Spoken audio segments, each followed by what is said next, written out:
سلام اور آداب آپ سب کو وحدت انسانیت یوٹیوب چینل پہ خوش آمدید۔ آج ہم تھوڑی سی گفتگو کریں گے یہ جو گزشتہ ایک ہفتے سے جو معاملہ چل رہا تھا تحریک عدم اعتماد کا، اور جس انداز سے اس کو مسترد کیا گیا اور پھر جس طرح سے اس کو عدالت میں چیلنج ہوا یا عدالت نے سو موٹو لیا اور اس کا جو فیصلہ آیا، اور اس کے بعد ہم دیکھ رہے ہیں سوشل میڈیا پر اور مین اسٹریم میڈیا پر مختلف لوگ اس حوالے سے اظہار خیال کر رہے ہیں، تو ہم نے چاہا کہ ہم بھی اس پہ کچھ تھوڑی سی گفتگو کریں۔ اگرچہ ہمارا جو چینل کا جو مقصد ہے اس پہ ہماری کوشش یہ ہوتی ہے کہ کوئی سیاسی موضوعات کے اوپر زیادہ گفتگو نہ کی جائے، لیکن اگر کوئی اصولی بات ہو تو اس پہ ہم بات کرنے کی کوشش کرتے ہیں۔ اور اگر کسی معاملے پر آپ نے غداری کا یا مذہب کارڈ کا استعمال کر کے اگر آپ نے قوم کو تقسیم کر دیا ہے، تو ہم اس میں یہ کوشش کرتے ہیں کہ اس کے اندر بھی یونٹی یا وحدت کے کچھ ایسے اصول دریافت کریں جس کو پیش نظر رکھ کر اس تقسیم کو کم سے کم کیا جا سکے۔ ابھی جو کچھ چل رہا ہے اس میں آپ نے دیکھا کہ کس طرح سے پہلے ہمارے ہاں مختلف حربے استعمال کیے گئے اقتدار کو بچانے کے لیے، اور جب کوئی حربہ کارگر نہ ہوا تو ایک آئین کے ایک شق کو بہانہ بنا کر اس پورے عمل کو سبوتاژ کیا گیا۔ تو اس لیے ہم تھوڑی سی چاہ رہے کہ اس کے اندر کچھ آرٹیکلز کا بار بار ذکر آ رہا تھا، تو ان آرٹیکلز پہ تھوڑی سی بات کریں۔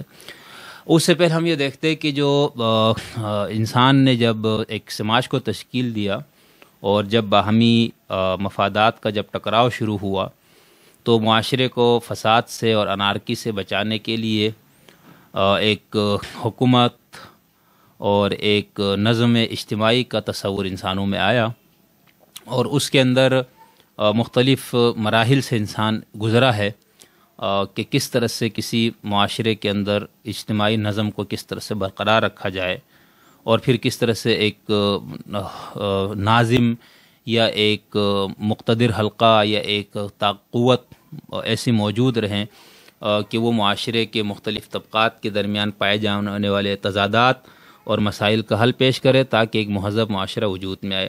اسی سے پھر ریاست اور حکومت سامنے آتی ہے۔ اب جو حکومت کی شکلیں ہیں وہ مختلف رہی ہے انسانی تاریخ میں، اور اب بھی مختلف جگہوں پر اس کی مختلف شکلیں رائج ہے۔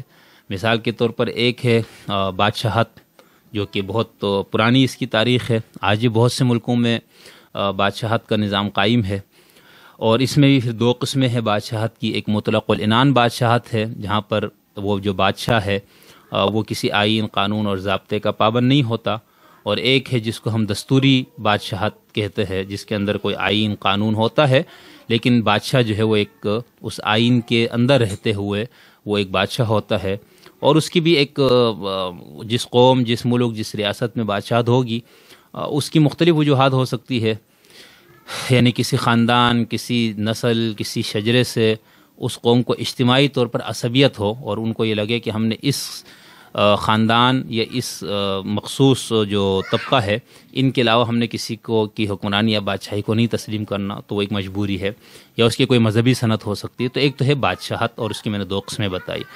دوسری صورت یہ ہو سکتی ہے کہ انسان جو ہے وہ کوئی خدائی صنعت کے ساتھ آ جائے اور یہ کہے کہ مجھے مبعوث کیا گیا ہے اور میرے پاس جو ہے نا حکمرانی کی صنعت ہے، تو وہ اس کا بھی اب تصور کافی حد تک دھندلا گیا ہے، ختم ہو گیا ہے، بلکہ پوپ کسی حد تک، اور یہاں پر جو ولایت فقیہ کے نام پر جو حکومت ہے وہاں پر چونکہ وہ کہتے ہیں کہ امام جو ہے خدا کے اور رسول کی طرف سے منسوب اور ہوتا ہے، اور جو فقیہ ہے وہ امام کی طرف سے، تو کسی نہ کسی طرح اس کو ایک مذہبی جواز دے دیا جاتا ہے۔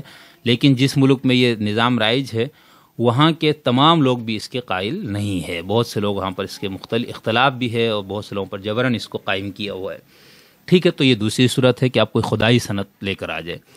تیسری صورت یہ ہو سکتی ہے کہ کوئی ڈکٹیٹر، کوئی بادشاہ، کوئی فوجی جو عامر ہے، وہ یا کوئی مسلح جتھا، ٹھیک ہے، طاقت اور قوت کے بل بوتے پر آپ پہ قابض ہو جائے اور آپ کی گردنوں پہ سوار ہو کے آپ کو بزور طاقت اپنی حکومت اور حکمرانی آپ پہ قائم رکھے، تو یہ تیسری صورت ہے۔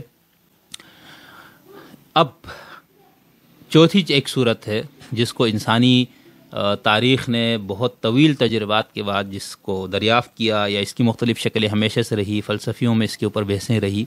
تو آج جو موجودہ دور ہے جس کو ہم جمہوریت کہتے ہیں، ٹھیک ہے، اس کے اندر تصور یہ ہے کہ کسی فرد کو، کسی شخص کو باقی انسانوں پر حکومت کرنے کا حق نہیں ہے. حق حکمرانی ہر انسان کا ایک بنیادی انسانی حق ہے. اب وہ حق جو ہے، میں اگر اپنی رضا اور اپنی خوشی سے کسی کو تفویض کرتا ہوں تو وہ میری مرضی ہے. تو اس کے لیے پرچی ہے جس کو میں اپنے پسندیدہ نمائندے کو اس کے منشور سے متاثر ہو کر، اس کے افکار سے متاثر ہو کر، اس کے خیالات سے متاثر ہو کر میں اس کو وہ اپنا حق اس کو دے دیتا ہوں کہ بھئی میں اس سے دستبردار ہوتا ہوں، آپ جا کے ہم پر حکومت کرے، ہمارے لیے قوانین بنائے. ٹھیک ہے. اور دوسرا جو ہے جمہوریت کی کے اندر جو میں نے بات کی کہ ہر انسان بنیادی طور پر حق حکمرانی رکھتا ہے. اگر ہم اس کو مذہب کے اندر سے بھی دیکھیں، جیسے ایک آیت میں جو آیا تخلیق آدم کی وہ جو بات ہے، پہلی جو دوسری سورت اور پہلا سپارہ کہ انی جاعل فی الارض خلیفہ، ٹھیک ہے، کہ میں زمین میں ایک خلیفہ بنا رہا ہوں. اب خلیفہ کس کا ہے اس کی ہم بحث میں نہیں پڑھنا چاہتا، ٹھیک ہے، کہ کسی سابقہ مخلوق کا ہے یا خدا کا خلیفہ، یا خلیفہ سے مراد یہاں پر محض یعنی کہ حاکمیت یا خلافت یعنی حکمرانی کا حق. تو ہم اس پوری بحث میں اس مفسرین کی جو آ رہا ہے اس پہ ہم نہیں جانا چاہتا، لیکن اس سے جو بات بادی نظر میں جو سمجھ میں آتی ہے، اور جو بہت سے لوگوں نے اس کو اسی طرح انٹرپریٹ کیا ہے کہ ہر انسان جو ہے وہ آدم کو چونکہ کہا گیا، تو ہم میں سے ہر شخص جو ہے وہ زمین میں خلیفہ ہے. تو ہم اپنے اس بنیادی خلافت کا جو حق ہے وہ ہم محدود ایک انداز میں یا کسی شخص کو ہم برضا اور رغبت تفویض کر دیتے ہیں. تو اس طرح سے جمہوریت کے اندر جو ووٹنگ اور الیکشن یہ سب کچھ وہ اسی مقصد کے لیے ہے. تو اس طرح سے اس میں یہ ہوتا ہے کہ جو بندہ آپ کا حکمران بن گیا ہے، ایک تو وہ مطلق العنان نہیں ہوگا، یعنی وہ ایک یعنی اب اس کی بھی دو صورت ہے، ایک پارلیمانی جمہوریت ہے اور ایک صدارتی جمہوریت ہے، ٹھیک ہے، جو بھی ہے. تو اس کے اندر وہ شخص جو ہے وہ مطلق العنان نہیں ہوتا، وہ آئین قانون ضابطے کا پابند ہوتا ہے، اور اس شخص کو ہم نے خود منتخب کر کے بھیجا ہوا ہوتا ہے کہ بھئی آپ ہمارے لیے قانون سازی کرے. تو یہ ہے جمہوریت جس کے اندر عوام کی رائے، عوام کی منظوری اور عوام کی جو ہے اپنا ان کے اختیار اور ارادے سے حکومتیں وجود میں آتی ہے. ٹھیک ہے. اب جو جمہوریت ہے اس کے اندر ہم اس بحث میں نہیں پڑھیں گے فی الحال کہ صدارتی جمہوریت اور جو پارلیمانی جمہوریت. پاکستان میں جو ہے وہ پارلیمانی جمہوریت ہی موجود ہے. یعنی اس میں کیا ہوتا ہے کہ جو سب سے بالادست ادارہ ہے وہ پارلیمنٹ ہے. ٹھیک ہے. اب وہ اس معنوں میں کہ ایک تو وہ حکمران یہ جو اس پارلیمنٹ کے اندر جو اسمبلی میں بیٹھے ہوئے لوگ ہیں وہ عوام کے منتخب کردہ ہے. ٹھیک ہے. ہم نے اپنی خوشی اور اپنی رضا و رغبت سے ہم نے ان کو منتخب کیا ہے، لہٰذا وہ ہمارے نمائندے ہیں. اور منتخب کیوں کیا ہے؟ تاکہ وہ قانون سازی کرے ملک کے لیے، معاشرے کے لیے، قوم کے لیے. تو اس لیے اس کو سب سے بالادست رکھا گیا ہے، اور پارلیمنٹ کے اوپر کوئی ادارہ نہیں ہو سکتا. ٹھیک ہے. یعنی اس صورت میں نہ وزیر اعظم پارلیمنٹ سے بالادست ہے، نہ کوئی آرمی کا ادارہ، نہ عدلیہ، کوئی بھی شخص یا کوئی بھی ادارہ پارلیمنٹ سے بالادست نہیں ہو سکتا. ٹھیک ہے. اب جو پارلیمنٹ کے اندر جو مجلس کا یا اس مجلس شورا یا اس کے اندر جو سربراہ ہوتا ہے اس کو ہم وزیر اعظم کہتے ہیں. ٹھیک ہے. اب جو وزیر اعظم منتخب ہوتا ہے وہ اسمبلی کے اندر ووٹوں سے منتخب ہوتا ہے. جس شخص کے پاس زیادہ ووٹ ہے، جس پارٹی نے اپنے ساتھ زیادہ لوگوں کو ملا لیا، اس کا بندہ وزیر اعظم بن گیا. اب وزیر اعظم بننے کے بعد وہ شخص آئین اور قانون کے اندر رہتے ہوئے اقدامات کرے گا، اس سے ماورا نہیں کر سکتا، چاہے وہ جتنا طاقتور 2/3 اکثریت سے آیا ہو یا کسی بھی طرح، وہ اس میں بھی اس کا پابند ہوتا ہے. اب یہ جو میں نے بات کی کہ پارلیمان جو ہے وہ سب سے بالادست ادارہ ہے اور اس سے اوپر کوئی ادارہ نہیں ہو سکتا، تو یہ جو گزشتہ دنوں ہوا، جس طرح سے عدم اعتماد کی تحریک کو بائی پاس کیا گیا، اس کو مسترد کیا گیا، پھر عدالت نے اس کا سو موٹو لیا اور اس کا جو فیصلہ ہو، تو اب ہمارے ہاں اس پر دو آرا ہے. ایک تو ایک لوگوں کا ایک رائے یہ ہے کہ بھئی اس سے آپ نے پارلیمنٹ کی جو بالادستی ہے اس کو کمپرومائز کیا ہے اور اس کی بالادستی کو دھچکا پہنچا، کیونکہ عدالت میں اس کو لے جائے گی اور عدالت نے فیصلہ کیا. اور دوسری رائے کہ نہیں، یہاں پر چونکہ آئین کے سے انحراف تھا، یعنی یہ کوئی ضابطے کی خلاف ورزی نہیں تھی اسپیکر کی طرف سے، ہم اسپیکر پر ابھی بات کریں گے، لیکن چونکہ وہ ایک آئین سے انحراف تھا اس لیے اس کا فیصلہ کہیں نہ کہیں تو ہونا تھا اور اس کا فیصلہ پھر عدالت میں ہی ہوگا، لہٰذا اس کے اندر پارلیمان کی بالادستی کو کوئی گزن نہیں پہنچی یا اس کو کوئی ذکر نہیں پہنچی۔ اچھا، دلچسپ بات یہ ہے کہ آپ مشاہدہ کریں، اگر آپ اس کو دیکھ رہے ہیں اس سارے معاملے کو، تو جو لوگ یہ کہہ رہے ہیں نا کہ اس کو عدالت میں لے جانے سے پارلیمان کی بالادستی کمپرومائز ہو گئی ہے یا اس کو کمزور کیا گیا، ان میں سے 99% وہ لوگ ہیں جن کے لیے نہ آئین کی کوئی اہمیت ہے، نہ وہ جمہوری قدروں سے آگاہ ہے، نہ جمہوری کلچر کے وہ خواہش مند ہے۔ ان میں سے اکثر وہ ہے یا تو وہ نظام خلافت اور نظام ولایت کے قائل لوگ ہوں گے اور جن کے نزدیک سارا ہی بکواس ہے، ڈکوسل ہے، یا وہ ARY پہ بیٹھے ہوئے صابر شاکر، چودھری غلام حسین ٹائپ اور یہ عباسی اور اس طرح کے لوگ ہوں گے، انصار عباسی، ٹھیک ہے، اور یا مقبول اور یا ریٹائر کچھ جرنل جیسے امجد شیخ صاحب یا یہ جو آوان صاحب، اس طرح کے ان لوگوں کو بڑی تکلیف ہے کہ پارلیمنٹ کمزور ہوئی، یعنی ان کی پوری تاریخ یہ ہے کہ یہ نہ آئین کی بالادستی پہ ان کو کوئی حساسیت ہے، نہ ہی ان کو پارلیمنٹ کی بالادستی کی کوئی حساسیت ہے، لیکن یہاں پر چونکہ بغض معاویہ ہے، ٹھیک ہے، تو اس لیے اب انہوں نے ایک بہانہ، ایک کارڈ کے طور پر استعمال کیا ہوا ہے۔ جن لوگوں کا یہ خیال ہے کہ نہیں پارلیمنٹ کی بالادستی اس سے متاثر نہیں ہوئی، اس کے طرف موجود لوگوں کی تاریخ آپ دیکھ لیں، چاہے وہ صحافی ہوں، چاہے وہ دانشور ہوں، چاہے وہ اساتذہ ہوں، چاہے وہ سیاستدان ہوں، ٹھیک ہے، چاہے وہ ریٹائرڈ بیوروکریٹ ہو یا چاہے وکلا ہو، ان سب کو آپ دیکھیں تو ان کی تاریخ آپ کو نظر آئے گی کہ یہ وہ لوگ تھے جنہوں نے ہمیشہ جمہوری قدروں کے فروغ، جمہوری کلچر کے فروغ، پارلیمان کی بالادستی، آئین کی بالادستی کے لیے انہوں نے ہمیشہ آواز اٹھائی ہے، ڈنڈے کھائے ہیں، جیلوں میں یہ لوگ گئے ہیں۔ پچھلے 3.5 سال تک جس شخص کو یا جس طبقے کو مسلط کیا گیا ان کے مظالم انہوں نے برداشت کیے، اس سے پہلے ڈکٹیٹروں سے انہوں نے ٹکریں لی ہوئی ہے۔ تو بہرحال یہ دونوں رائے ہے اور دونوں کو اپنے رائے رکھنے کا حق ہے۔ تو یہاں تک یہ بات۔ اب سوال یہ ہے کہ وزیر اعظم تو منتخب ہو گیا اور ہو سکتا ہے کسی ملک میں 4 سال اسمبلی کی مدت ہو، کہیں 5 سال، کہیں سے زیادہ، وہ تو آئین میں جو طے کر دیا گیا اس کے مطابق ہوگا۔ تو یہاں پر 5 سال کے لیے وزیر اعظم منتخب ہو جاتا۔ اب سوال یہ ہے کہ اگر اس 5 سال کے اندر وزیر اعظم سے لوگوں کو اعتماد نہ رہے، لوگ اس سے شکوہ کناہ ہو، عوام کے اندر بے چینی ہو، پارلیمنٹ کے اندر بھی بے چینی ہو کہ بھئی اس شخص کو وزیر اعظم نہیں ہونا چاہیے کیونکہ اس کی یہ حرکتیں ہیں یا اس کے یہ کارنامے ہیں، تو کیا وہ شخص 5 سال تک مسلط ہی رہے گا یا اس کو برطرف بھی کیا جا سکتا ہے؟ یہ آپ دیکھیں، آپ کے یہاں فقہ کے اندر جو خروج کا مسئلہ ہے وہ یہی پر آتا ہے، ٹھیک ہے، کہ حاکم جو ہے جس مقصد کے لیے اس کو حکمرانی دی گئی ہے اگر اس سے انحراف ہو رہا ہے تو اس کو ہٹانا ہے۔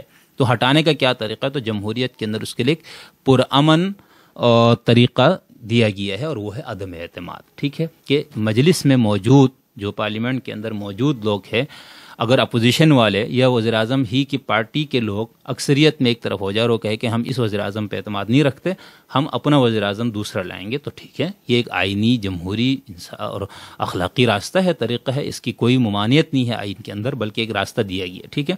تو یہ وزیر اعظم کو برطرف کرنا وقت سے پہلے اس کو برطرف کرنے کا ایک طریقہ دیا گیا ہے، ٹھیک ہے۔ اچھا، اس کے لیے ہم جو لفظ استعمال کرتے ہیں وہ ہے عدم اعتماد۔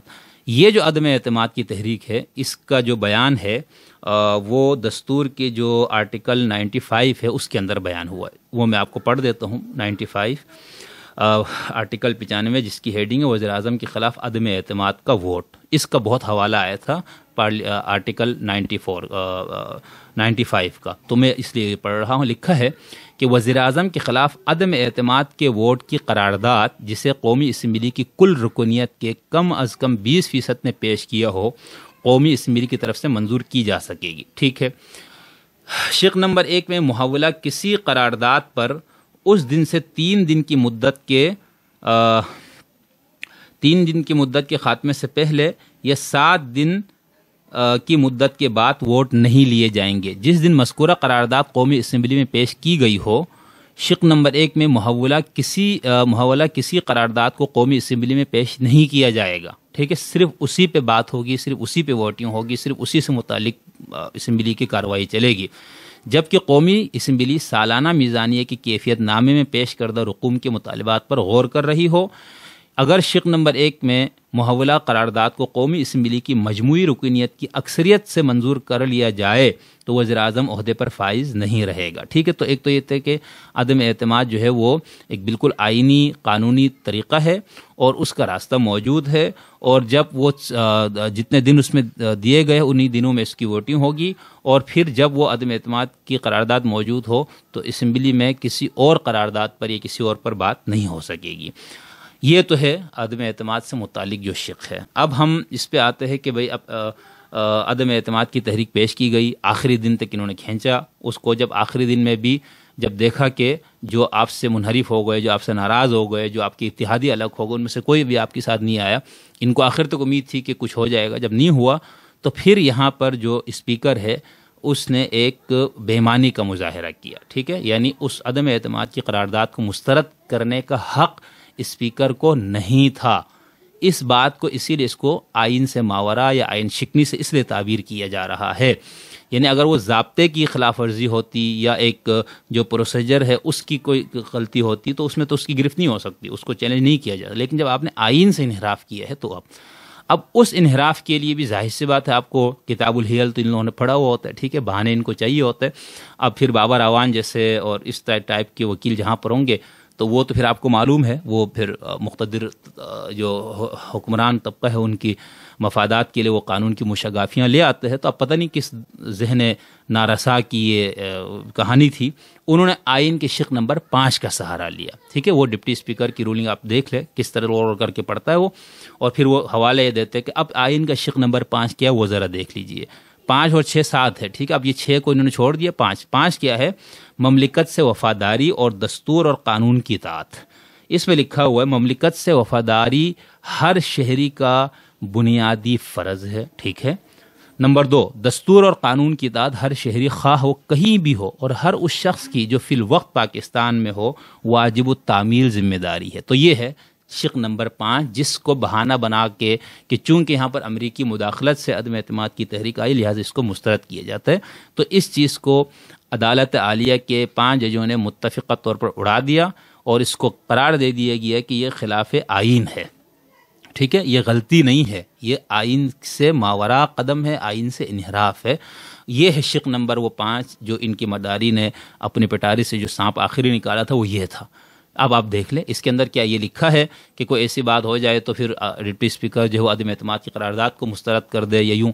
اور دوسری بات یہ ہے کہ وہ جو الزام لگایا گیا وہ محض الزام ہے, وہ کسی فورم پہ جا کے اس کو ثابت نہیں کیا گیا. اگر وہ ہو جاتا تب بھی اس کا جواز ہو سکتا تھا. تو خیر یہ ہے شق نمبر 5 جس کا سہارا لے کر یہ بے ایمانی کی گئی اور پارلیمان کی بالادستی اور اس کے جو تقدس ہے اس کو پامال کیا گیا. ٹھیک ہے, اب سوال یہاں پر پھر اٹھایا گیا کہ بھائی یہ جو آرٹیکل 5 کا سہارا لے کے اگر ڈپٹی اسپیکر نے قدم اٹھایا وہ غلط بھی ہوگا فلاں ہوگا, لیکن اس کو کسی اور ادارے میں چیلنج نہیں کیا جا سکتا.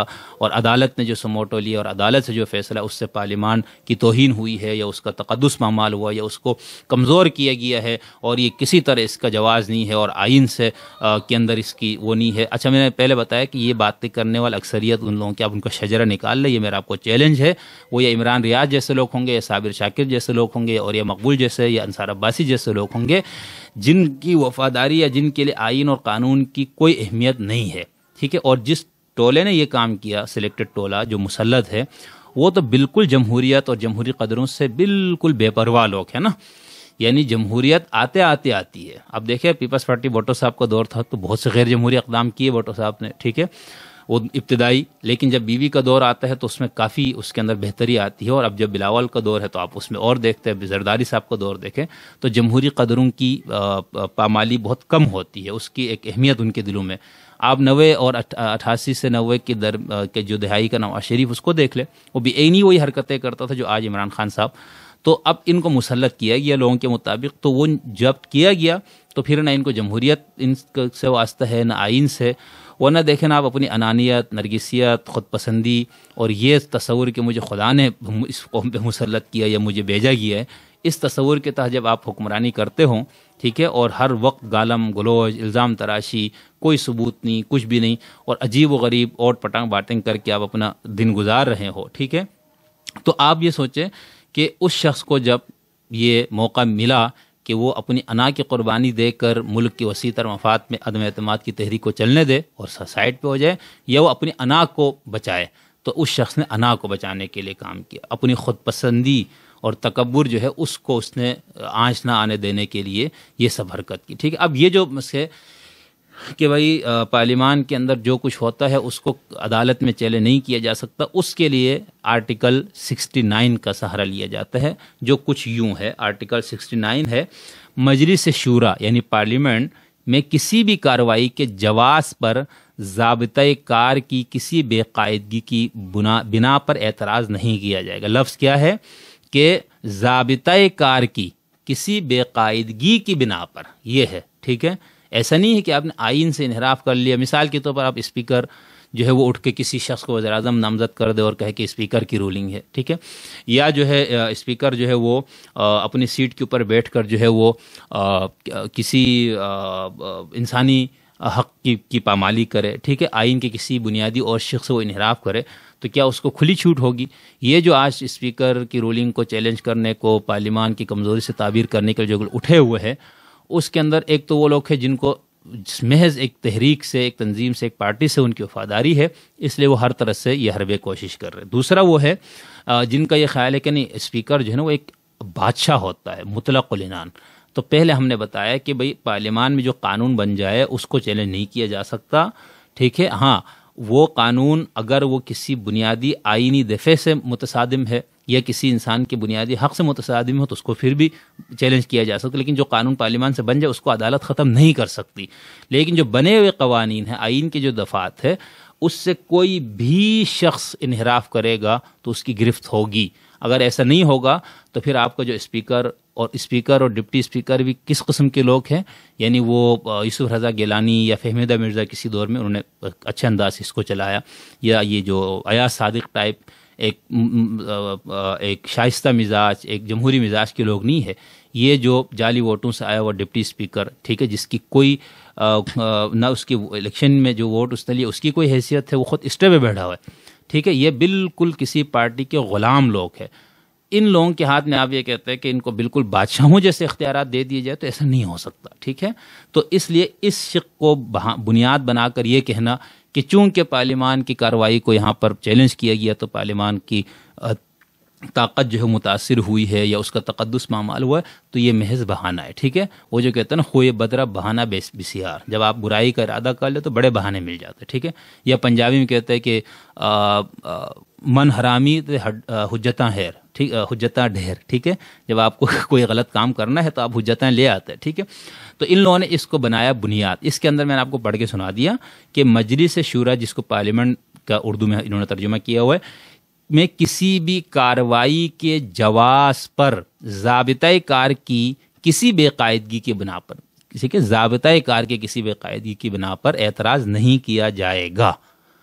اس کو بنیاد بنا کے یہ انہوں نے عدم مچایا ہوا ہے. حالانکہ کوئی بندہ یہ نہیں اٹھا رہا کہ بھائی جس شخص کے خلاف عدم اعتماد کی تحریک آ گئی، اپوزیشن نے اپنے ووٹ شو کر دیے، اس شخص کو اخلاقی، آئینی، قانونی ہر لحاظ سے وہ اس بات کا پابند تھا کہ وہ اس کو چلنے دیتا. ٹھیک ہے، آرٹیکل 5 جو میں نے پڑھ کے سنایا اس کا بہانہ بنا کر ایک فراڈ کر کے ڈپٹی اسپیکر جس نے جو رولنگ وہ پڑھتا ہے تو اینڈ میں وہ گھبراہٹ میں اور عدم تیاری کی وجہ سے، چونکہ مائنڈ اپلائی نہیں کرتے نا، تو مائنڈ ہے ہی نہیں الحمدللہ، نہ صدر کے پاس ہے نہ وزیر اعظم کے پاس. لوگ اس پہ اب وہ بنا رہے ہیں نا کہ اللہ نے مجھے بہت کچھ دیا عمران خان کی تصویر پہ، اگر کچھ تھوڑی سی عقل بھی دے دیتا تو عقل نہیں ہے. یہ بات تو ہے، جمہوری رویہ ان میں نہیں ہے، جمہوری مزاج ان میں نہیں ہے، برداشت کا کلچر جو جمہوریت کی روح ہے وہ ان میں نہیں ہے. ٹھیک ہے، آپ اس ملک کے اندر نہ خدا کی طرف سے مبعوث ہے. ٹھیک ہے، کہ آپ اگر مبعوث ہوتے بھی تو جو لوگ آپ کو مبعوث نہ مانتے انہوں نے آپ کو نہیں ماننا تھا. چلو ہم سب پوری قوم ایک شخص کے بارے میں متفق ہو جائے کہ اس کو مبعوث کیا گیا، نبی ہے، ولی ہے، امام معصوم ہے، تب بھی بات ہوتی کہ آپ اپنی منمانیاں کرے، بدماشیاں کرے، اپنی مرضی کے ضابطے قانون لائے. ٹھیک ہے، کسی قانون کو کی دھجیاں اڑا دے، یا پھر آپ نے ڈنڈے کے زور پہ ہم پہ حکومت کی ہوتی تو آپ ڈنڈا چلا کے ہم کو، آپ ایک پرچی کے ذریعے آنے کے دعوے دار ہے. وہ پرچیاں اگرچہ ڈلوائی گئی ہے لیکن بہرحال پھر بھی ایک آپ کے اوپر کور تو اسی کا ہے نا کہ آپ ووٹ لے کر آئے، تو اس کا تو آپ کو خیال رکھنا چاہیے نا. نہ آپ اس قوم کی مجموعی عصبیت آپ کو حاصل ہے کہ بھئی ہمارے لیے یہ جو شخص یہ ہیرو ہے اور بس یہی ہمارے لیے نجات دہندہ ہے اور مسیح اور مہدی کی طرح کا کوئی شخص ہے اور پوری قوم نے ایسا نہیں ہے، ٹھیک ہے. نہ یہاں پر ون پارٹی رول ہے چائنا کی طرح، نہ یہاں پر سعودی عرب کی طرح بادشاہت ہے، نہ یہاں پر ایران کی طرح فقیہ کی ولایت ہے جس کے اندر آپ مذہب کے سند کے ذریعے آپ اپنی منمانیاں کرتے ہیں. یہاں ایسا کچھ نہیں ہے. یہ مختلف صوبوں، مختلف زبانوں، مختلف تہذیبوں کا مجموعہ ہے یہ ملک، ٹھیک ہے. اس میں ایک آئین ہے، اس آئین میں سارے کچھ طے کر دیے گئے، آپ کو اس کے مطابق چلنا ہے.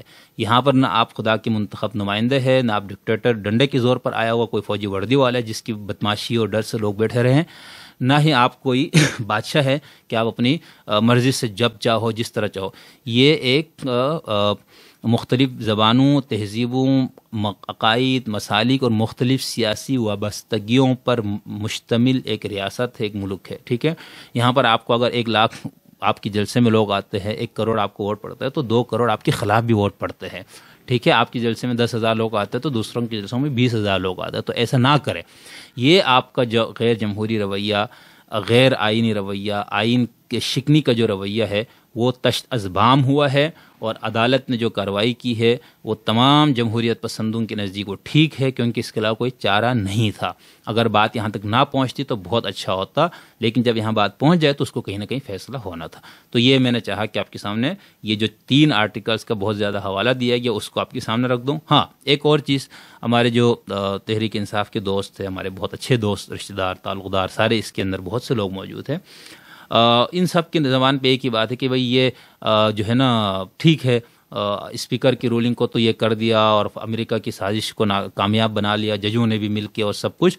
اب یہ جو ہارس ٹریڈنگ کا جو مسئلہ چل رہا ہے، ٹھیک ہے، اس پہ تو عدالت کوئی کارروائی نہیں کر رہی، تو وہ عدالت میں وہ ابھی زیر التوا ہے. ایک دوسرا یہ ہے کہ بھائی جب آپ یہ کہتے ہیں کہ فلاں نے 20 کروڑ لے لیا، 30 کروڑ لے لیا، فلاں نے اتنے لے لیے، تو آپ یہ بات کس بنیاد پہ کر رہے ہیں؟ یعنی آپ کے پاس ثبوت ہے تو ثبوت ہے تو پیش کرے.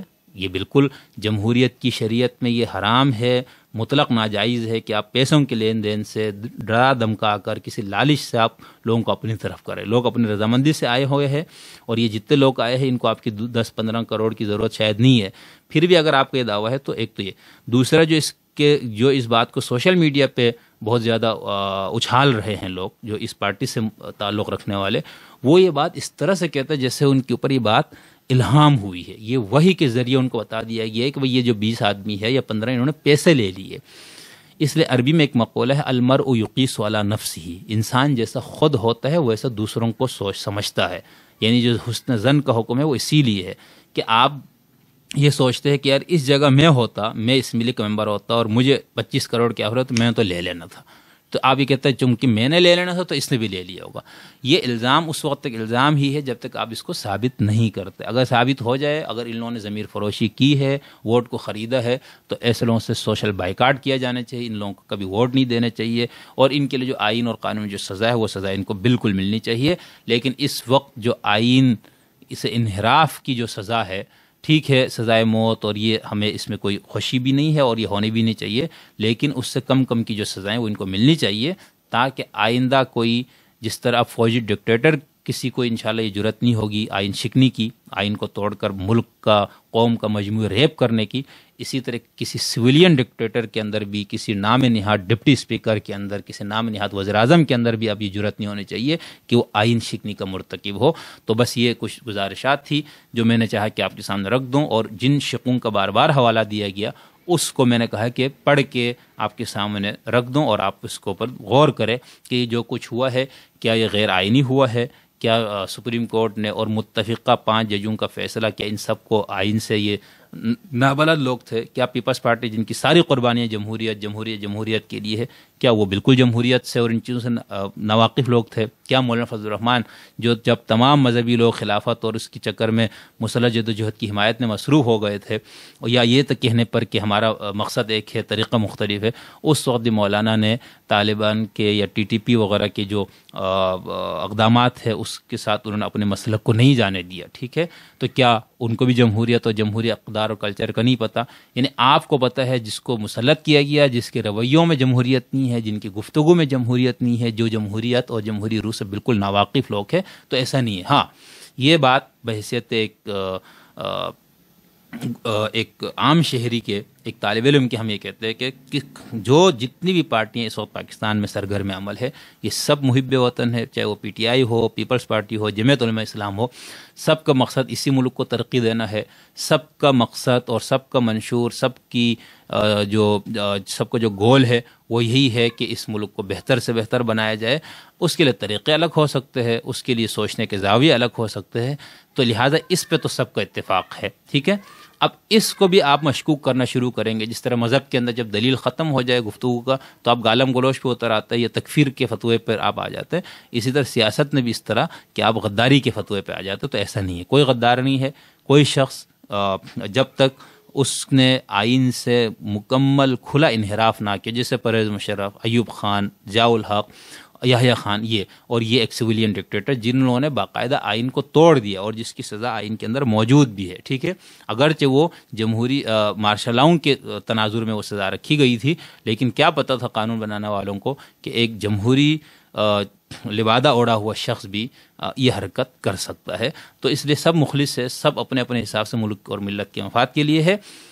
رہی بات کہ ہم جس سے بات کرتے ہوئے تلخ کر لیتے ہیں سوشل میڈیا پہ لکھتے ہوئے یا اور تو، لیکن اگر آپ ہم سے کہے کہ غیر جانبداری اور معروضی انداز سے بتائے تو ہمارے نزدیک سب پارٹیاں ایک جیسی ہے، یعنی ان کا مقصد ایک ہے. اس مقصد کے حصول کے طریقے مختلف ہے، سوچنے کے زاویے مختلف ہے. خان صاحب کے ساتھ جو تھوڑا سا مسئلہ ہے وہ یہ کہ 90 کا جو نواز شریف ہے وہ بھی عینی یہی تھا. ٹھیک ہے، نعرے آپ کے یہ، دعوے آپ کے یہ. ٹھیک ہے، آپ اس انداز سے بات کریں جیسے آپ کو یا تو ملک کے وسائل اور مسائل کا بالکل بھی نہیں پتہ، یا سب کچھ پتہ ہونے کے بعد آپ دیدہ دلیری سے جھوٹ بول رہے ہیں تاکہ آپ کا ووٹ بینک بڑھے اور آپ کے مخالف کا ووٹ بینک کٹ جائے. تو یہ چیز ٹھیک نہیں ہے. باقی سب کا مقصد منشور ایک ہے. منشور تو ظاہر سے الگ الگ ہے، لیکن اس منشور کی روح کیا ہے کہ جس ملک میں آپ رہتے ہیں، جہاں پر آپ حکمرانی کرنے آئے ہیں، اس ملک کو بہتر کیا جائے، اس کو ترقی دی جائے، اس کے اندر انسانی جو رہنے والے لوگ ہیں ان کو تمام وہ حقوق دستیاب ہو جو آئین کے اندر موجود ہے. اس ملک کے اندر تعلیمی ادارے بنے، صحت کی سہولتیں آئے، عام آدمی کی زندگی بہتر ہو. یہ سب کا وہ ہے. تو اس پہ سب کا اتفاق ہونا چاہیے اور اتفاق ہے. باقی سیاسی اختلافات اس کو اب سیاسی رکھے، اس کو ذاتی دشمنی میں تبدیل نہ کرے. ان سیاسی اختلافات کو آپ کفر اور اسلام اور حق اور باطل کی جنگ نہ بنائے.